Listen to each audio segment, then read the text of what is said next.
why are these orphans rejoicing? Because gifts to the Dorms for Orphanages Fund of Heaven's Family have provided them with new homes.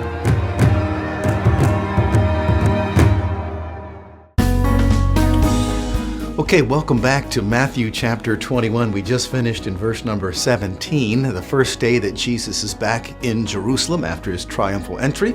And we read that he left them and went out of the city to Bethany and spent the night there. And I asked you last time, where do you think he stayed in Bethany? Well, it doesn't actually say, but if we look at all the Gospels, I think we get a pretty good idea, likelihood that Jesus stayed at the home of Mary and Martha, whom you probably have heard of their story or read it in the past.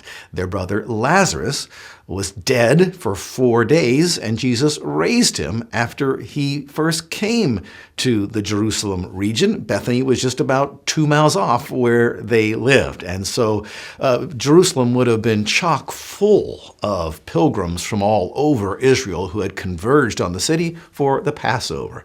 And so housing would be at a premium, and Jesus thankfully had some good friends in Bethany who no doubt would have opened their doors to him and would have been extremely thankful that their dead brother would come back to life through his ministry. All right, verse number 18 of Matthew chapter 21. Now in the morning, when he was returning to the city, he became hungry. Well, that's just a 2-mile jaunt, so I guess he must have skipped breakfast or didn't have it. Verse number 19, seeing a lone fig tree by the road, he came to it and found nothing on it except leaves only. And he said to it, no longer shall there ever be any fruit from you. And at once the fig tree withered. Wow. Interesting story that is also told in Mark's gospel. And we're going to kind of compare those two in a moment. In fact, it is asked sometimes, well, first of all, why was Jesus cursing a fig tree and saying, may no one ever eat fruit from you again, just because it didn't provide him some figs? What's going on there? And most commentators think that there's a deeper spiritual principle going on here, an illustration, as a matter of fact, of exactly what's happening in a broader context of Jesus coming to Jerusalem, coming to Israel, in fact, looking for fruit and not finding any and cursing it as a result. And that certainly is what happened in Jerusalem when Jesus arrived at Jerusalem. He wept over the city. And remember, we read this in Luke's gospel, and he proclaimed that destruction was coming, and which it did come a few decades later. Okay, now, in Mark's gospel, we read that verse number 13 of Mark chapter 11, seeing at a distance a fig tree in leaf, he went to see if perhaps he would find anything on it. Now, let's stop right there and think about that for a moment. People who say that Jesus knew everything, just like God the Father knows everything, ignore verses like this, when Jesus obviously did not possess all knowledge. He wasn't omniscient as he would have been prior to his incarnation. And we read in Philippians that he emptied himself, or he stripped himself, the King James Version says, of certain things that he possessed naturally by virtue of the fact that that God would possess. And one of them was omniscience. So Jesus had to go and investigate, and he went apparently breaking away from the disciples, walking over to this tree to see if he could find something on it. And again, I want to point out, to see if he would find anything on it. Anything. That's very important. And when he came to it, Mark tells us, he found nothing but leaves, for it was not the season for figs. Well, then, of course, Mark goes on to tell us how Jesus cursed the fig tree, and it raises a second question. Why would he curse a fig tree for not bearing figs when it's not the season yet for figs? That seems doubly unfair. That seems insane, as a matter of fact, and certainly out of character for the Lord Jesus Christ.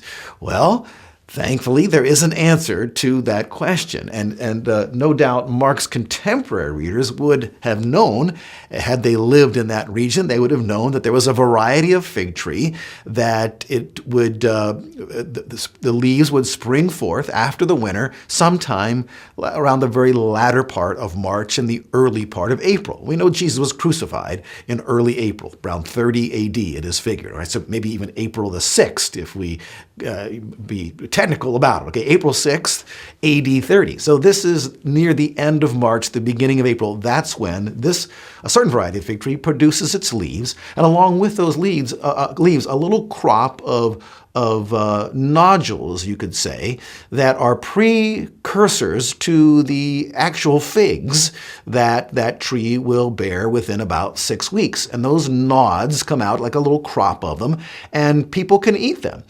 If there's leaves there, then there ought to be these little nodules, these little crop of nodules, and if they're not there, that's a sure sign that there's not going to be any figs. So notice, Jesus did not go to see if he could necessarily find figs. He wanted to see if he could find anything. The nodules that were commonly eaten by peasants and people just walking by, they were certainly edible, or figs, but he found nothing but leaves. And so this was a completely fruitless fig tree, and it's not going to bear figs because it doesn't have the precursor, these little nodules that ultimately they ripen themselves and drop off, and then the figs themselves grow. So it's not one and the same.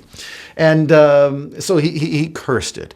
And again, looking for the deeper meaning behind the cursing of the fig tree, it doesn't seem that, Jesus gets angry at trees because they don't produce fruit. I mean, he was the one who created that tree. And if anyone could, be taking the blame, the creator and the designer of it, maybe he could even blame himself, okay? Certainly God knew why that fig tree wasn't bearing the little nodules or ultimately the figs, So I don't think we should try to psychoanalyze Jesus and find fault with him here. I think we should look for the deeper spiritual principle that Jesus, certainly that was a main aspect of his ministry. He came looking for fruit. He's always looking for fruit, right? Right. And those who don't bear fruit, as Jesus told in the parable of the vine and the vine dresser, that don't bear fruit are cut off and ultimately cast into the fire. Okay, the story keeps getting interesting, more interesting. I can't wait to see you next time.